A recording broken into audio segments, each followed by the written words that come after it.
We met in the closet. Literally. I was hiding from my father. She was hiding from herself.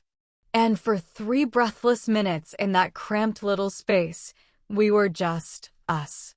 No labels. No shame. Just 2 scared teens clinging to something soft in a world full of sharp edges. Years passed. Life changed.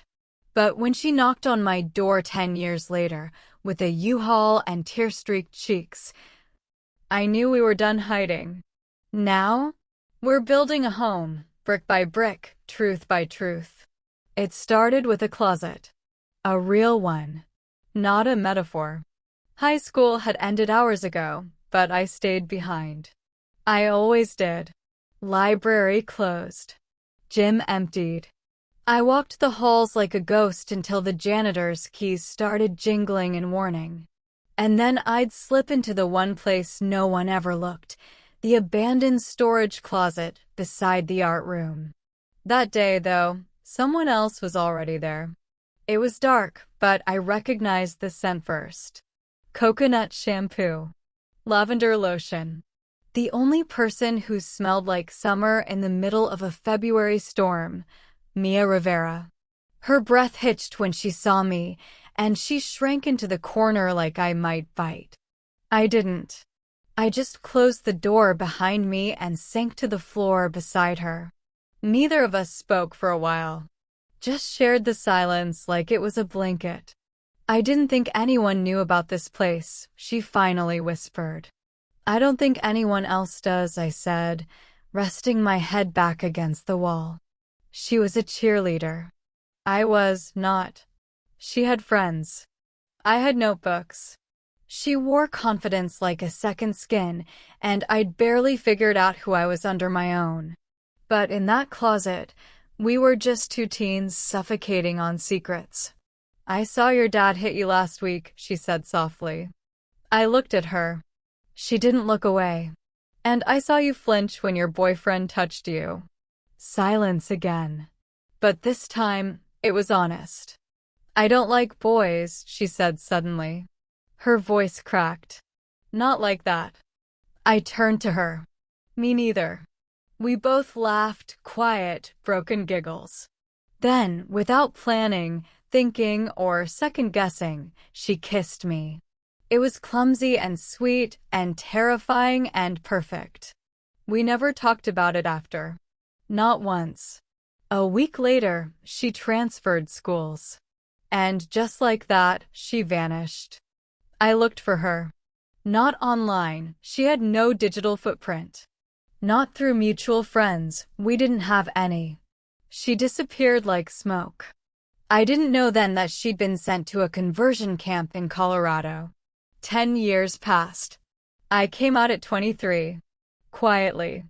No parade, no rainbow flag. Just a simple conversation with my reflection one morning, followed by another with a therapist. I lived in a tiny apartment above a florist. Wrote freelance. Liked my solitude. Didn't trust love. Then, one rainy Thursday afternoon, my doorbell rang. And everything stopped. There she was. Mia. Older. Softer. Tired. Hair shorter. Scars hidden. Still smelled like summer. I couldn't breathe. Hi, she whispered.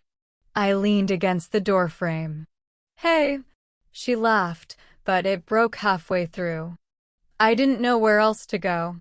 I opened the door. Wide. We didn't rush. Didn't kiss that first night.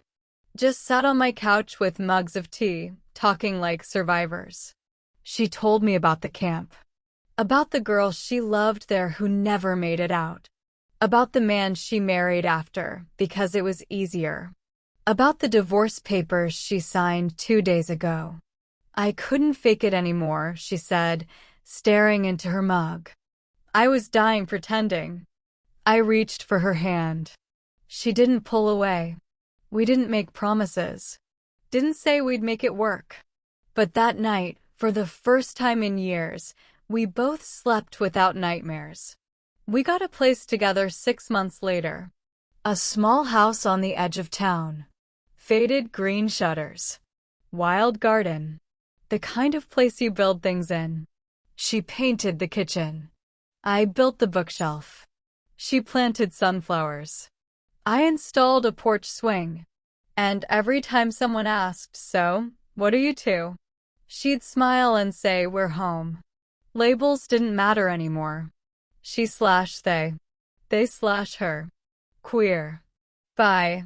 Lesbian. None. All. We were who we were. Together. Open. Alive.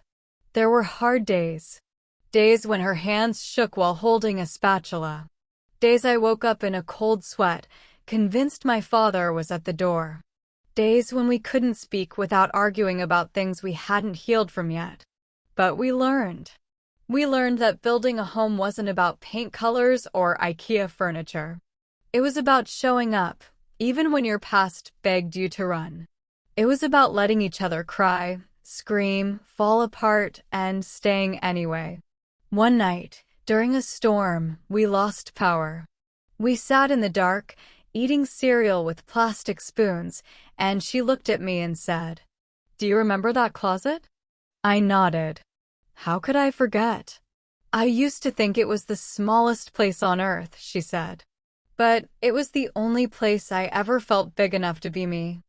I reached for her hand. Now we've got this whole house. She smiled. And I still feel safest beside you. The world didn't always understand us. Her ex-husband still sent angry texts. My father never responded to my wedding invite. Yes, wedding. Because one day, over coffee, she said, "Want to make this forever?" And I said, "I already did the day I opened that door." We got married in our backyard.